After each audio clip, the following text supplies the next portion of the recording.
ರಾಣಿ ಕಣ್ಮಣಿಗೆ ಬುದ್ಧಿ ಕಲಿಸ್ಬೇಕು ಅಂತ ಉಪವಾಸ ಕೆಡವಿರ್ತಾಳೆ. ಮನೆಗೆ ಬೇಗ ಬಂದ ಮಹೇಶ್. ಅಪ್ಪ ನನ್ನನ್ನು ಇವಾಗಾದರೂ ಊಟಕ್ಕೆ ಕರಿಬಹುದು ಎಂದು ಭಾವಿಸಿರ್ತಾಳೆ ಕಣ್ಮಣಿ. ಆದರೆ ಮಹೇಶ್ ಹೆಂಡತಿಯ ಮಾತಿಗೆ ಕಟ್ಟು ಬಿದ್ದು ಕಷ್ಟಪಟ್ಟು ಊಟ ಮಾಡಿಕೊಳ್ತಾನೆ. ಅಪ್ಪ ನನ್ನನ್ನು ಊಟಕ್ಕೆ ಕರೀಲಿ ಅಂತಾನೆ 2-3 ಬಾರಿ ಅಡುಗೆ ಮನೆ ಕಡೆ ಸುಳಿದಾಡ್ತಾಳೆ ಕಣ್ಮಣಿ. ಆಸೆಯಿಂದ ಸುಳಿದಾಡ್ತಿದ್ದ ಕಣ್ಮಣಿಯನ್ನು ಕಂಡ ರಾಣಿ ಅಡುಗೆ ಮನೆಗೆ ಬೀಗ ಹಾಕ್ತಾಳೆ. ಕಣ್ಮಣಿಗೆ ನಿರಾಶೆ ಆಯಿತು. ನಿರಾಶೆ ಕ್ರೋಧಕ್ಕೆ ತಿರುಗಿತು. ಕ್ರೋಧಾಗ್ನಿಯಿಂದ ಕಣ್ಮಣಿ ಈಗ ಮಿನಿಯನ್ನು ಹುಡುಕಾಡ್ತಾಳೆ. ಕಣ್ಮಣಿ ಈಗ ತನ್ನ ಮೇಲೆ ಹೊಡಿತಾಳೆ ಅಂತ ತಿಳಿದ ಬೆಕ್ಕು ಮನೆಯ ಮೇಲೆ ಹಾರಿ ಕುಳಿತುಕೊಳ್ಳುತ್ತೆ. ಅಲ್ಲೇ ಇದ್ದ ಕಳುಗಳನ್ನು ಹುಡುಕಿ ಹಂಚಿನ ಮೇಲೆ ಕೂತಿದ್ದ ಬೆಕ್ಕಿನ ಕಡೆಗೆ ಎಸೀತಾಳೆ. ಕಲಿ ನೇಟು ಬಿದ್ದ ಕೂಡಲೇ ಪಕ್ಕದ ಮನೆಗೆ ದಪ್ಪನೆ ಹಾರುತ್ತೆ ಬೆಕ್ಕು.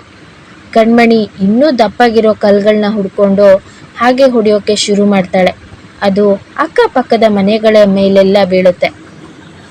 ಮನೆಯಿಂದ ಹೆಂಗಸರು ಮಕ್ಕಳು ಎಲ್ಲ ಆಚೆ ಬಂದರು. ಕಣ್ಮಣಿ ತನ್ನ ಹಿಂದೆ ಇದ್ದ ಜನರ ಗುಂಪಿನ ಕಡೆ ಗಮನನೇ ಕೊಡಲಿಲ್ಲ. ಬೆಕ್ಕನ್ನು ಹಿಡಿಯೋದೇ ಅವಳ ಗುರಿಯಾಗಿತ್ತು.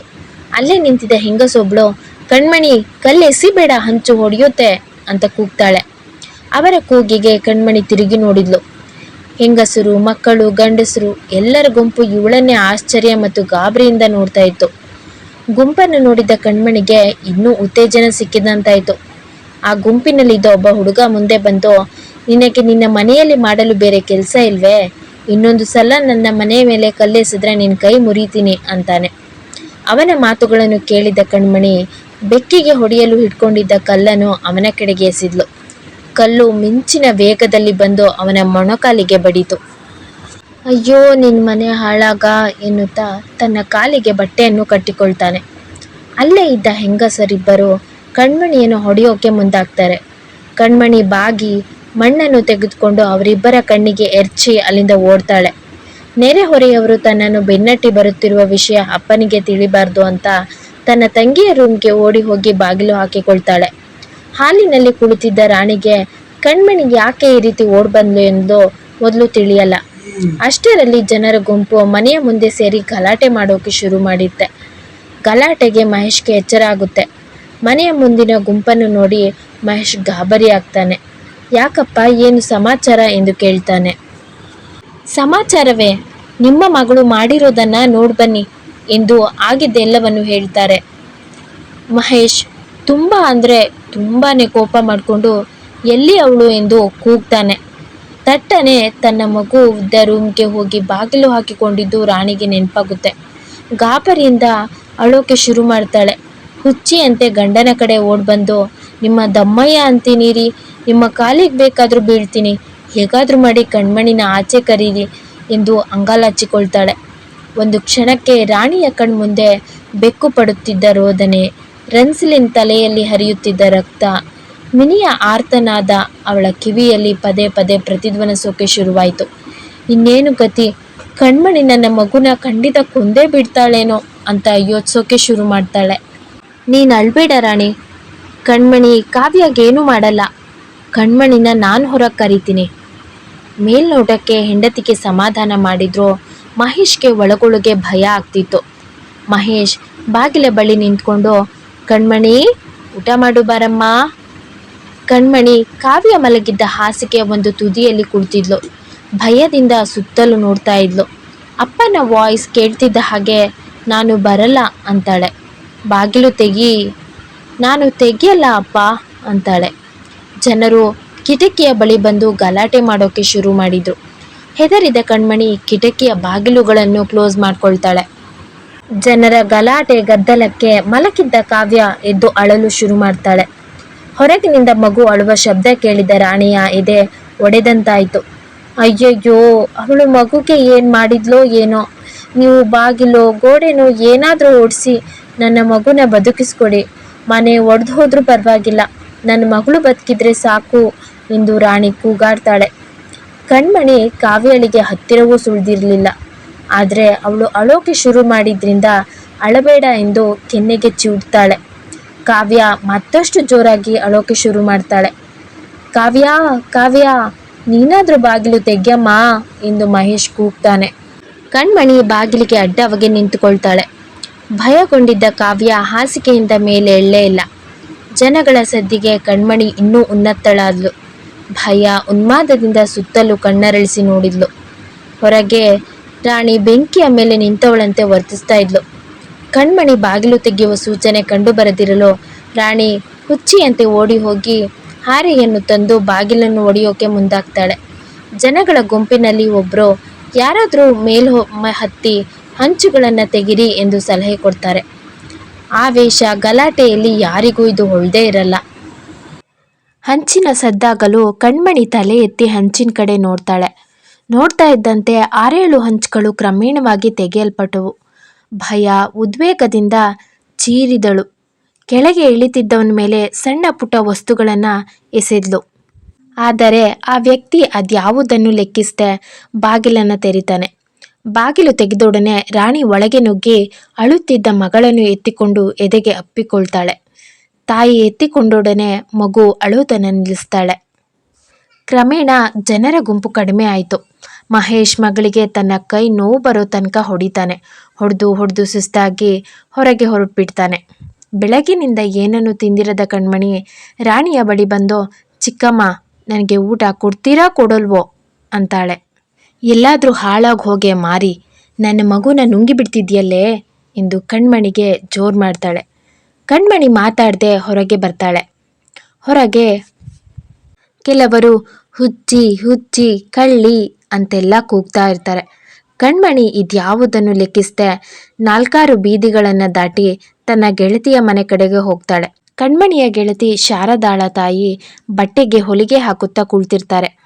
ಕಣ್ಮಣಿ, ಬಾ ಒಳಗೆ, ಸ್ಕೂಲ್ಗೆ ಹೋಗ್ಲಿಲ್ವಾ ಅಂತ ಕೇಳ್ತಾರೆ. ಆಂಟಿ, ನನಗೆ ಊಟ ಕೊಡ್ತೀರಾ, ತುಂಬ ಹಸಿವಾಗ್ತಿದೆ ಅಂತಾಳೆ. ಅವರು ಕಣ್ಮಣಿಯನ್ನ ಆಶ್ಚರ್ಯದಿಂದ ನೋಡ್ತಾರೆ. ಆಂಟಿ, ಹೀಗೆ ನೋಡ್ತಾ ಇರ್ತೀರಾ ಇಲ್ಲ ಊಟ ಬಡಿಸ್ತೀರಾ ಇಲ್ವೋ ಅಂತ ಕೇಳ್ತಾಳೆ.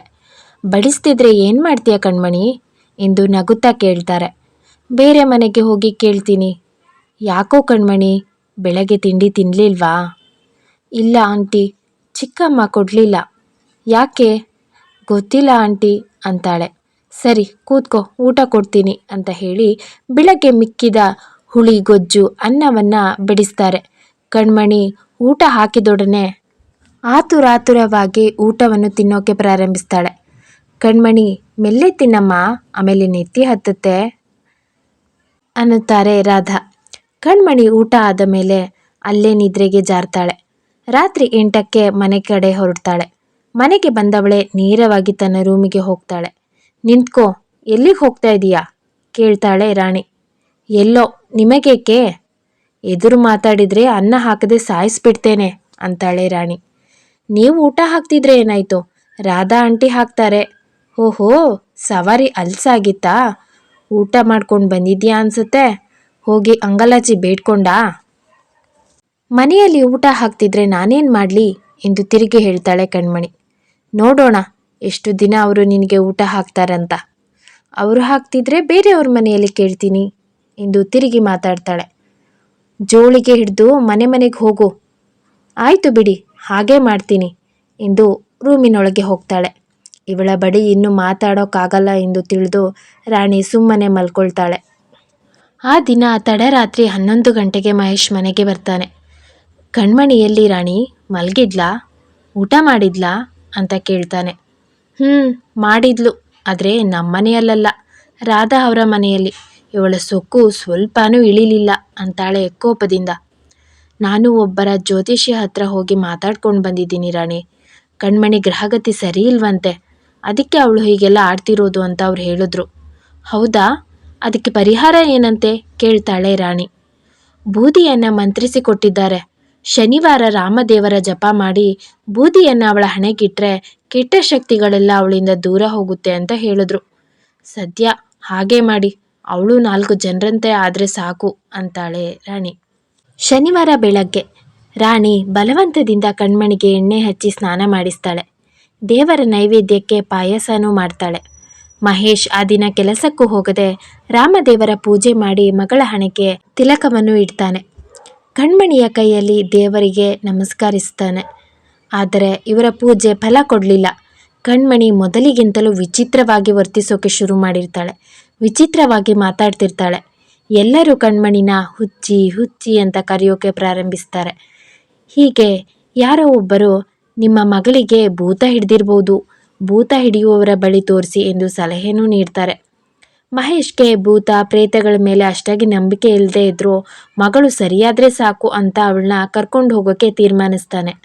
ಕಣ್ಮಣಿ, ವಾಕಿಂಗ್ ಹೋಗೋಣ ಬರ್ತೀಯಾ ಕೇಳ್ತಾನೆ ಮಹೇಶ್. ಬರಲ್ಲ ಅಪ್ಪ. ನಿನಗೂ ಮನೆಯಲ್ಲಿ ಇದ್ದು ಇದ್ದು ಬೇಜಾರಾಗಿರುತ್ತೆ ಅಲ್ವಾ ಮಗಳೇ, ಸ್ವಲ್ಪ ಸುತ್ತಾಡಿ ಬರೋಣ ಬಾ. ಬೇಜಾರಾದರೆ ಸ್ಕೂಲಿಗೆ ಹೋಗ್ತೀನಿ ಅಪ್ಪ. ನೀನು ಸ್ಕೂಲ್ ಬಿಟ್ಟು 1 ತಿಂಗಳಾಯ್ತಲ್ವಾ. ಸ್ಕೂಲಿಗೆ ಈ ವರ್ಷ ಹೋಗೋದು ಬೇಡ, ಮುಂದಿನ ವರ್ಷ ಸೇರ್ಕೊಳ್ಳುವಂತೆ.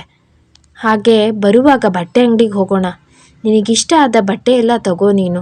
ನೀನು ಸೀರೆ ಇಷ್ಟ ಅಂತ ಹೇಳ್ತಿದ್ದೆ ಅಲ್ವಾ, ನಿನಗಿಷ್ಟ ಆಗೋ ಕೆಂಪು, ನೀಲಿ, ಹಸಿರು ಅಂತಾನೆ. ನನಗೆ ಹಸಿರು ಬಣ್ಣ ಬೇಡ ಅಪ್ಪ ಅಂತಾಳೆ. ಸರಿ ಸರಿ, ನಿನಗೆ ಯಾವುದು ಇಷ್ಟನೋ ಅದೇ ತಗೋ. ತಂದೆಯಿಂದ ಈ ರೀತಿಯ ಪ್ರೀತಿಯ ಮಾತುಗಳನ್ನು ಕೇಳಿ ಅದೆಷ್ಟೋ ವರ್ಷಗಳಾಗಿತ್ತು ಕಣ್ಮಣಿಗೆ. ಅಪ್ಪನ ಪ್ರೀತಿಯ ಮಾತುಗಳು ಕಾವೇರಿದ್ದ ಅವಳ ಹೃದಯವನ್ನು ತಂಪುಗೊಳಿಸಿತು. ಅವಳ ಹೃದಯ ನವಿಲಿನಂತೆ ಕುಣಿಯುತ್ತಾ ಇತ್ತು. ಹೊರಗೆ ನಾವಿಬ್ಬರೇ ಹೋಗ್ತೀವಾ ಅಥವಾ ಚಿಕ್ಕಮ್ಮನೂ ಬರ್ತಾರಾ? ಇಲ್ಲ, ಅವರು ಬರಲ್ಲ ಅನಿಸುತ್ತೆ ಅಂದುಕೊಳ್ಳುತ್ತಾ ಹಾಡನ್ನು ಗುಣಗುತ್ತಾ ಚೆನ್ನಾಗಿ ಅಲಂಕಾರ ಮಾಡಿಕೊಂಡು ರೆಡಿಯಾದ್ಲು. ಚಿಂತಾಮಗ್ನನಾಗಿ ಕುಳಿತಿದ್ದ ಮಹೇಶ್ ಮಗಳ ಕಡೆ ನೋಡ್ತಾನೆ. ತನ್ನ ಮಗಳು ನಿಜವಾಗಿಯೂ ಇಷ್ಟೊಂದು ಸುಂದರವಾಗಿದ್ದಾಳಾ ಅನ್ನಿಸ್ತು ಅವನಿಗೆ. ಯಾವಾಗಲೂ ಕೆದರಿದ ಕೂದಲು, ಬೋಳು ಹಣೆ, ಕೊಳಕು ಬಟ್ಟೆಯನ್ನು ಹಾಕಿಕೊಂಡಿರ್ತಿದ್ದ ಕಣ್ಮಣಿ ಇಂದು ತೊಳೆದ ಮುತ್ತಿನಂತೆ ಹೊಳೆಯುತ್ತಾ ಇದ್ಲು. ಹಣೆಯ ಮೇಲೆ ಕುಂಕುಮ, ಜಡೆಯ ಮೇಲೆ ಮುದ್ದಾದ ಕೆಂಪು ಗುಲಾಬಿ ಅರಳಿ ನಗುತ್ತಾ ಇತ್ತು. ಅವಳ ಕಪ್ಪು ಕಣ್ಣುಗಳು ಕಾಡಿಗೆಯಿಂದ ಮತ್ತಷ್ಟು ಹೊಳಪೇರಿಸಿದ್ದವು. ಅಪ್ಪ, ನಾನು ರೆಡಿಯಾಗಿದ್ದೀನಿ ಅಂತಾಳೆ ಖುಷಿಯಿಂದ. ಆ ಕ್ಷಣಕ್ಕೆ ಮಹೇಶ್ಗೆ ಅನ್ನಿಸ್ತು, ಇವಳಿಗೇನಾಗಿದೆ, ನಾನು ಯಾಕೆ ಇವಳನ್ನು ದೆವ್ವ ಬಿಡಿಸುವವರ ಹತ್ರ ಕರ್ಕೊಂಡು ಹೋಗಬೇಕು ಅಂತ ಯೋಚಿಸ್ತಾನೆ. ರಾಣಿ, ಬಾಗಿಲು ಹಾಕಿಕೋ. ಶೇಖರ್ ಊರಿಂದ ಬಂದರೆ ನಾನು ಸುತ್ತಾಡಿ ಬರೋಕ್ಕೆ ಹೋಗಿದ್ದೀನಿ ಅಂತ ಹೇಳು ಎನ್ನುತ್ತಾ ಕಣ್ಮಣಿಯೊಂದಿಗೆ ಹೊರಟರು. ಚಿಕ್ಕಮ್ಮನನ್ನು ಬಿಟ್ಟು ಅಪ್ಪ ತನ್ನನ್ನು ಮಾತ್ರ ವಾಕಿಂಗ್ಗೆ ಕರ್ಕೊಂಡು ಹೋಗ್ತಾ ಇರೋದು ಕಣ್ಮಣಿಗೆ ಆಶ್ಚರ್ಯ ಉಂಟು ಮಾಡ್ತು. ಅಪ್ಪ ಮಗಳು ಅನ್ಯೋನ್ಯವಾಗಿ ಸಂತೋಷವಾಗಿ ಹೊರಗೆ ಹೋಗಿ ಎಷ್ಟೋ ವರ್ಷಗಳು ಕಳೆದಿತ್ತು. ಅಪ್ಪನ ಅನುಗ್ರಹಕ್ಕೆ ಪಾತ್ರರಾದ ತಾನೇ ಧನ್ಯ ಅಂತ ಅನ್ನಿಸ್ತು ಕಣ್ಮಣಿಗೆ. ತಾಯಿ ಹೋದ ಮೇಲೆ ಅವಳ ಬದುಕಿನಲ್ಲಿ ಪ್ರೀತಿ, ವಿಶ್ವಾಸವೆಂಬುದು ಅಪರೂಪ ಗಣಿಯಾಗಿತ್ತು. ಸಹಾನುಭೂತಿ, ಪ್ರೇಮಕ್ಕಾಗಿ ಕಣ್ಮಣಿಯ ಮನಸ್ಸು ಹಂಬಲಿಸ್ತಾ ಇತ್ತು. ತಂದೆಯ ಬಾಡಿದ ಮುಖ, ಉದಾಸೀನತೆ, ಮಲತಾಯಿಯ ಹಿಂಸೆಯ ಮಾತುಗಳನ್ನು ಕೇಳಿ ಕೇಳಿ ರೋಸಿ ಹೋಗಿದ್ದ ಕಣ್ಮಣಿ ಈ ದಿನ ಹುಣ್ಣಿಮೆಯ ಚಂದ್ರನಂತೆ ಸಂತೋಷದಿಂದ ತೇಲಿ ಖುಷಿ ಪಡ್ತಾ ಇದ್ಲು. ಆದರೆ ಕಣ್ಮಣಿಗೆ ನಿಜ ಏನು ಅಂತ ತಿಳಿದೇ ಇಲ್ಲ. ಅಪ್ಪ ತನ್ನನ್ನು ದೆವ್ವ ಬಿಡಿಸುವವರ ಬಳಿ ಕರ್ಕೊಂಡು ಹೋಗ್ತಿದ್ದಾರೆ ಅಂತ ತಿಳಿದ ಮೇಲೆ ಕಣ್ಮಣಿಯ ಮನಸ್ಥಿತಿ ಇನ್ನೂ ಹಾಳಾಗುತ್ತಾ? ಅವಳ ಸಂತೋಷಕ್ಕೆಲ್ಲ ಹಿಂದೆ ಅಂತ್ಯ ಆಗುತ್ತಾ? ಕತೆ ಮುಂದುವರಿಯುತ್ತೆ. ಯಾರಿಗೆಲ್ಲ ಈ ಸ್ಟೋರಿ ಇಷ್ಟ ಆಯಿತು ಪ್ಲೀಸ್ ಸಬ್ಸ್ಕ್ರೈಬ್ ಮಾಡ್ಕೊಳ್ಳಿ, ಲೈಕ್, ಶೇರ್, ಕಮೆಂಟ್ ಮಾಡಿ. ಕಡೆ ತನಕ ಕಥೆಯನ್ನು ಕೇಳಿದ್ದಕ್ಕೆ ನಿಮಗೆಲ್ಲ ತುಂಬಾ ಧನ್ಯವಾದಗಳು.